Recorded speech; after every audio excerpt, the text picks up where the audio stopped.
ಐತಿಹಾಸಿಕ ವಿಜಯಪುರ ನಗರದ ದರ್ಬಾರ್ ಗ್ರೌಂಡ್ನಲ್ಲಿ ಕೌಶಲ್ಯ ಅಭಿವೃದ್ಧಿ ಇಲಾಖೆಯಿಂದ ಆಯೋಜಿಸಿದ್ದ ಬೃಹತ್ ಉದ್ಯೋಗ ಮೇಳಕ್ಕೆ ಸಚಿವ ಶರಣ್ ಪ್ರಕಾಶ್ ಪಾಟೀಲರು ಹಾಗೂ ವಿಜಯಪುರ ಜಿಲ್ಲಾ ಉಸ್ತುವಾರಿ ಸಚಿವರಾದ ಎಂ.ಬಿ. ಪಾಟೀಲರು ಚಾಲನೆ ನೀಡಿದರು.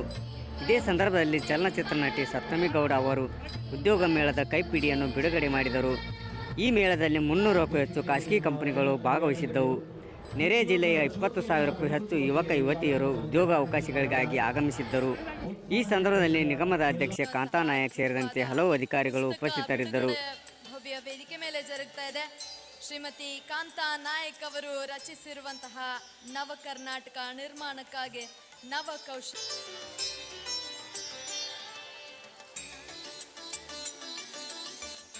ತ್ವರಿತವಾಗಿ ಆ ಒಂದು ಪುಸ್ತಕವನ್ನು ಓದಿದರೆ ಸಮಗ್ರವಾದಂಥ ವಿಷಯ ನಿಮ್ಮ ಮಸ್ತಕದಲ್ಲಿ ದಾಖಲಾಗುತ್ತೆ.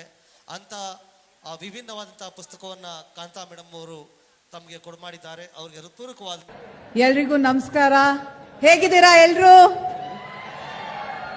ಬಹಳ ಖುಷಿ ಆಗ್ತಾ ಇದೆ ಇವತ್ತು ಈ ಕಾರ್ಯಕ್ರಮಕ್ಕೆ ಬಂದು. ವೇದಿಕೆ ಮೇಲಿರೋ ಗಣ್ಯರಿಗೆ ಎಲ್ರಿಗೂ ನಮಸ್ಕಾರ. ಹಾಗೆ ಉದ್ಯೋಗ ಮೇಳ, ಇವತ್ತು ಉದ್ಯೋಗ ಅನ್ನೋದು ಪ್ರತಿಯೊಬ್ಬರಿಗೂ ಬಹಳ ಮುಖ್ಯ. ಅದರಲ್ಲೂ ಕೌಶಲ್ಯ ಅಭಿವೃದ್ಧಿ ಅಂದ್ರೆ ಸ್ಕಿಲ್ಸ್. ಏನಾಗುತ್ತೆ, ಸಾಕಷ್ಟು ಬಾರಿ ಕೆಲಸ ಸಿಗುತ್ತೆ, ಬಟ್ ಇಂಟರ್ವ್ಯೂ ಸ್ಟೇಜ್ಗೆ ಹೋದಾಗ ಸ್ಕಿಲ್ ಅನ್ನೋದು ತುಂಬಾ ಮುಖ್ಯ ಆಗುತ್ತೆ. ಇಂಟರ್ವ್ಯೂ ಸ್ಟೇಜ್ ಅಲ್ಲಿ ಸಾಕಷ್ಟು ಜನಕ್ಕೆ ಅದನ್ನ ಕ್ರಾಸ್ ಮಾಡಕ್ ಆಗ್ತಾ ಇಲ್ಲ. ಯಾಕಂದ್ರೆ ಕಮ್ಯುನಿಕೇಶನ್ ಸ್ಕಿಲ್ ಇರ್ಬೋದು ಅಥವಾ ಅವ್ರು ಮಾತಾಡೋದಿರ್ಬೋದು, ಅದರಿಂದ ಸಾಕಷ್ಟು ಬಾರಿ ಅಲ್ಲಿ ರಿಜೆಕ್ಟ್ ಆಗ್ತಾ ಹೋಗ್ತಾ ಇದ್ದಾರೆ ಕ್ಯಾಂಡಿಡೇಟ್ಸ್. ಈ ಸ್ಕಿಲ್ ಅನ್ನೋದು ಏನಾಗುತ್ತೆ, ಯಾವ